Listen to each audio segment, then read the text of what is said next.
Buen día, buen día a todas y todos los que nos escuchan. Bueno, en esta ocasión uh, quiero hablar de un comparativo entre Hungría y México. No soy el primero que lo he hecho, ya hay otros analistas que han escrito sobre este tema, pero me parece sumamente relevante, importante en las actuales condiciones de México. Como sabemos, en Hungría estuvo gobernada por un populista estatista autoritario, Víctor Orbán, que gobernó 16 años y desde el inicio de su gobierno eh, empezó a concentrar el poder en el Ejecutivo, someter al Legislativo, al Judicial, también a la Fiscalía de la República de Hungría, a los órganos electorales, y fue el camino que después siguió el presidente López Obrador y la presidenta Sheinbaum Pardo. Por la vía de los hechos uno podría pensar que estaban imitando lo que estaba haciendo Víctor Orbán en Hungría. Pero el pasado abril fue derrotado contra toda expectativa y ahora al final de este mes que se hace cambio de gobierno, gobernará Peter Magyar, y que él era parte de su partido, se separó hace 2 años y construyó una nueva alternativa, y la voto que ocurrió el pasado abril, el día que fue la elección, participó como nunca electores en su país. Más del 80% del padrón electoral se presentó a votar. Y bueno, pues esto que parecía imposible lo logró el pueblo de Hungría y volvieron a la vía del camino de la democracia contra un régimen centralista, autoritario, concentrado solo en el poder del presidente de la República.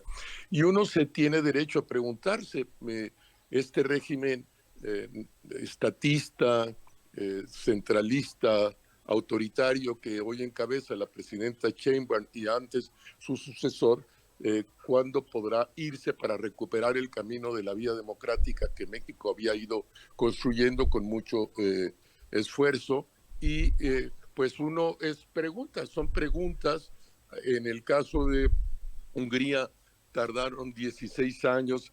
En el caso de Bolivia, que ocurrió algo semejante en meses atrás, donde pareciera imposible la derrota del partido de Evo Morales, y de repente una derrota estrepitosa, solo tuvieron el 2% del voto cuando se suponía que tenían todo, etcétera. ¿Cuándo pues la sociedad mexicana, la ciudadanía mexicana, las y los electores de México tomarán la decisión de deshacerse de este régimen estatista, centralista, autoritario? Comenzará en el año de 2027 con las elecciones de medio término, donde se juegan 17 gobernaturas, los 500 diputados federales, 2,000 presidencias municipales, 30 congresos locales, y se ratificará esa decisión en el año 2030. Son preguntas que uno tiene derecho a hacerse, vista una realidad como la de Hungría el mes pasado,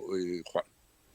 Sí, a ver, creo que la elección del próximo año, esta del 2027, donde se juegan, se renueva el Congreso Federal, las diputaciones federales y gubernaturas, va a ser clave. Este año nosotros, hay que recordarlo, aquí en Coahuila tenemos proceso electoral en el próximo mes de junio, en un mes más, pasado mañana arrancan las campañas, es un mes de campañas, del 5 de mayo al prácticamente fin de semana del 5 de junio, y luego viene ya el primer domingo del mes de junio, viene la elección. Creo que seremos un referente en el escenario nacional, aunque representemos el 2% de la población, pero pues la percepción será importante. El próximo año, a mí me parece, Rubén, que si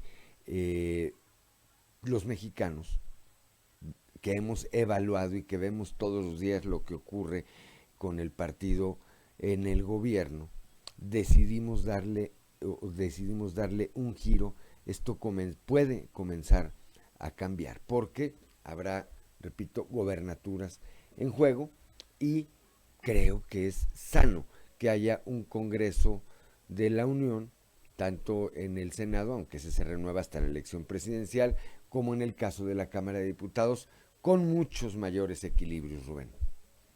Así es, y el electorado pues tiene claro, no puede llevarse a engaño, pues que Morena es el partido del narcotráfico. Ahí está el caso de Sinaloa, como todo el mundo lo sabe, la presidenta de la República como comandante en jefa lo sabe el ministro de la Defensa, lo sabe el ministro de la Marina o los secretarios de estas dependencias con sus estructuras de inteligencia. Pues hay un contubernio clarísimo del crimen organizado y Morena en por lo menos 12 o 14 de las veintitantas gobernaturas que tienen. Eso es público sabido.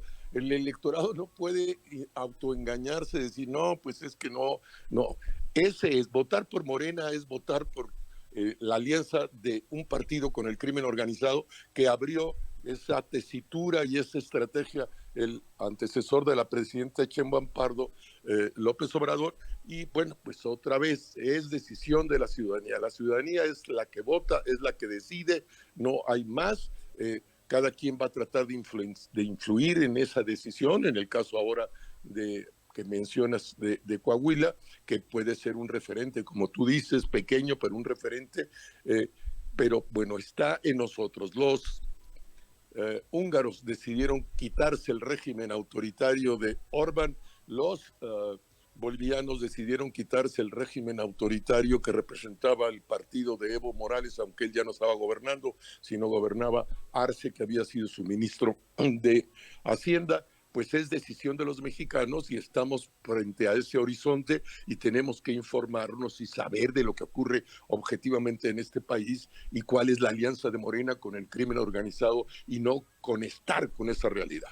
Sí, es muy claro lo que está ocurriendo ahora mismo, pero que pues veíamos venir y luego, yo no sé en qué momento perdimos esa capacidad de reacción que vimos en su momento a López Obrador yendo hasta pues prácticamente la camioneta donde estaba la mamá de Joaquín Guzmán a saludarla y quienes interpretaron esto como un gesto de sumisión del entonces presidente con el crimen organizado, pues creo que fueron los menos y los más dijeron, bueno, pues creo que ahora con lo de Rubén Rocha Moya, acusado formalmente por una corte estadounidense y con un gobierno norteamericano que encabeza Donald Trump, decidido a no parar el tema ahí, pronto tendremos muchísimas sorpresas, Rubén. Sin duda, y solo hacer subrayar tu recuerdo de ese saludo de López Obrador, que a ese pequeño pueblo de Sinaloa, símbolo, catedral simbólica del narcotráfico, ahí nacieron todos en Badiraguato, fue 5 veces en su mandato. ¿A qué vas a una pequeña comunidad 5 veces si no es en razón de eso a rendir pleitesía a tus aliados estratégicos, como está más que demostrado en muchas investigaciones académicas, en muchos análisis políticos?